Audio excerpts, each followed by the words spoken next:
What's up, guys? Philip at Trade Genius, coming at you from a vineyard in beautiful Napa Valley, California. If you ever get a chance to come out here, guys, do it.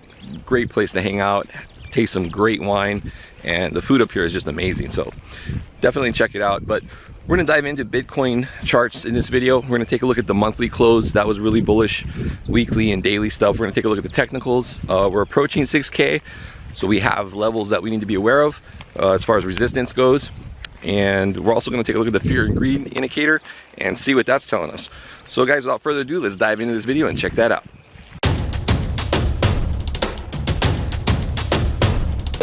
Trade Genius.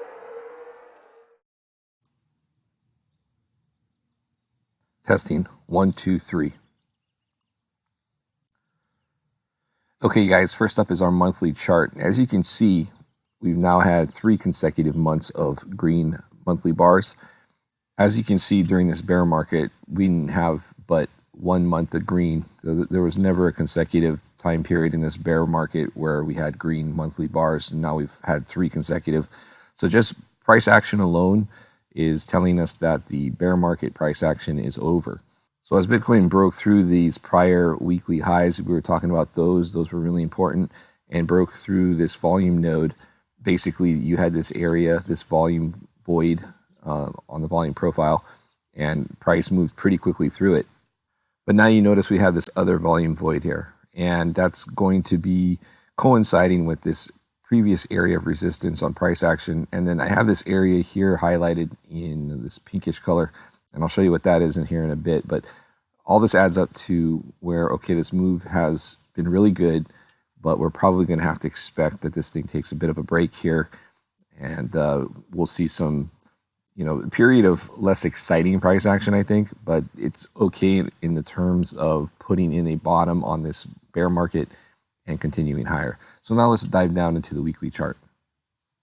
Okay, so the weekly chart, you'll notice we had some moneymaker sells firing. So we had one on the prior weekly bar that started to turn red, and then we had this last week, which basically bought the dips pretty aggressively. We'll see that in the lower time frames as we look at those, and actually made a higher high and closed above this weekly high. So very bullish price action, but we have another moneymaker sell again. On Bitcoin, we haven't really seen a double signal like that. Usually they're spread apart, and either the signal fires and you get a reaction, or like here, fires and then gets run over. And then what happens is these areas then become pivotal area of resistance.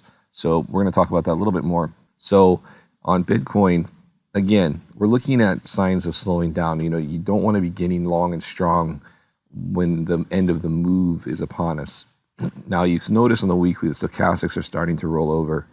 Now, RSI-wise on the weekly, not really seeing anything that's showing us a slowdown as far as being divergent, meaning the prices are going higher and RSI isn't. Don't see that on the weekly. But we do see this topping of the stochastics, and typically when we get those, we're going to see a pause in the action. And we haven't really seen a lot of these situations. Here's the last time we really had a upper cross on those stochastics, and you notice that was a period of about 4 weeks or so of weakness there. Not the end of the world. Those are healthy pauses. We just have to be aware of those things, and you're going to be having better value if you wait for a bit of a pullback when we start approaching these types of technicals. All right, let's take a look at the daily chart. On the daily chart, we do actually have a moneymaker sell. Last time we made that was back here, and that ended up pulling back a bit. Not much though. This was the trend line that it pulled back to. So we have another one of those, and now we have basically working on a second consecutive daily bar here on Monday. Now, as far as the stochastics go, this when we're staying above kind of the overbought area that's embedded, it can be a little tricky when you see it start to roll over.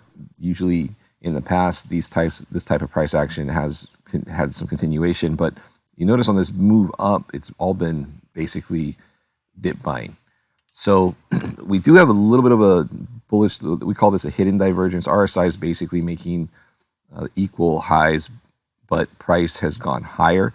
We call that a hidden divergence. And that's one thing to keep an eye on, and it's more pronounced on the 3-day. Now on the 3-day chart, this is actually where this zone comes from. We had this area here where price fought on the way up. So this whole zone here is going to be an area of resistance. Now it starts here. As you notice, price, what happens every time it got near it, you had a rejection. And then the price closed up into this area, but still there's resistance in here. And then you have your volume node at 6,400, but you're starting to get into where these lower wicks were forming back in the middle of 2018, July, August, on that last basically area of support. So this is why you have to be careful going up into these areas. But what's been impressive about this move is the dip buying. So what is going to happen, or what you want to look for, is when we start to pull back and we lose this basically this dip buying support, we should see this prior low get taken out, and that was a low of 49.63. And I think once that prior low gets taken out, then we can take a look at basically the areas of support in here, and that's going to probably buoy price for a bit. Then we make another move higher and probably attack that 6,000 area and get up right up into that 6,400. 6,400 is going to be around that point of control. That's where the most of the volume in that area was accumulated. And so I expect price will see that, and that'll be an area where you basically will see price hit that level and then consolidate for a bit. As you can see also on the 3-day chart, and I like to use the 3-day chart kind of as just an additional perspective on things aside from the daily and the weekly and the monthly. But you'll notice too, we're getting a bit toppy here. This is rolling over, the stochastic's rolling up. That's your first heads up. The next heads up would be our trend line, this red line. That starts to roll over, then that's going to be confirmation. We should start seeing a move down, breaking this overall trend down. We also have a bearish divergence here. So these highs here are basically creating a bearish divergence. So things are getting toppy, guys, on various time frames. We have bearish divergences. Volume-wise, the average actually has been dropping a bit. So there is a little bit of a waning in the volume. That's another thing we look at. Unless, again, the only thing that would negate that is a ton, and I mean a ton of volume coming in, and you get another big bar like this. But the probabilities of that happening here into resistance is probably going to be low. And what will likely happen is you'll see a little bit of a break in the action, bit of a pullback, rest up, and then go higher.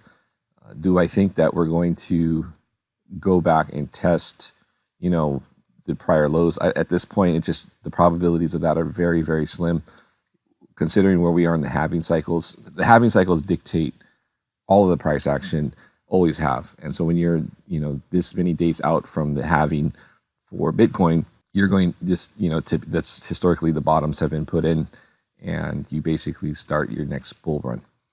Litecoin has started this cycle, and so I really call this the Litecoin rally. And Litecoin, I think, has another surge higher in it, and it's going to benefit the entire crypto space. But for now, I think the prudent thing is to let this thing cool off a little bit and start looking at these support levels. And this is going to be anywhere from 4,700 to 4,900, I think, would be a real ideal spot to position long again for next move up. Again, I think Litecoin's got another surge higher, and I think Bitcoin's going to run with that as well. Once Litecoin, I think, has its final push, I think you would then need to be prepared for, and again, that would probably take Bitcoin up into the 6,400 area, then be prepared for maybe a multi-week cool down period. And then as we get into the beginning of the year, 2020, I would expect a concerted march up into the halving event, a peak before the halving event, and then a pullback into the halving event. All right, guys, let's take a look at the Crypto Fear and Greed Index real quick. All right, guys, well, Crypto Fear and Greed reading currently is at 57. Not really an extreme reading. If we got above 70, then I'd say we start looking for a short entry trigger, or down here below 20. But right now, there's just not an extreme enough reading to actually do anything based off of the Crypto Fear and Greed. So we'll take a look at that on the next update and see if that changes. But all in all, guys, very strong move for Bitcoin off these lows. Volume came in nicely. Again, the market structure has changed dramatically. So the bear market structure for the time being is on the shelf, and we're making higher highs and higher lows. Obviously, 4,200 is massive support now. And if we do somehow get back down there later on, that would be a big time buy. As you know, Bitcoin, even though when it's above the 200-day moving average, you will see normal pullbacks in the 30 to 40% range. That's normal. And maybe in that scenario, you could see a quick dip back to 4,200. Would be an extreme buy. But in this current cycle, I think the sweet spot right now is going to be about 4,700 to 4,800 on a dip and see if that can propel us deeper into the 6,000s. Again, I think 6,400 being the point of control in that area is going to be the spot. I think the target for, let's say, the next wave up in this move, this corrective move back into these previous bear levels. All right, guys, well, that's pretty much it for this video. Appreciate you guys watching. Please hit like and subscribe, and I'll see you in the next video. Take care, guys. Bye-bye.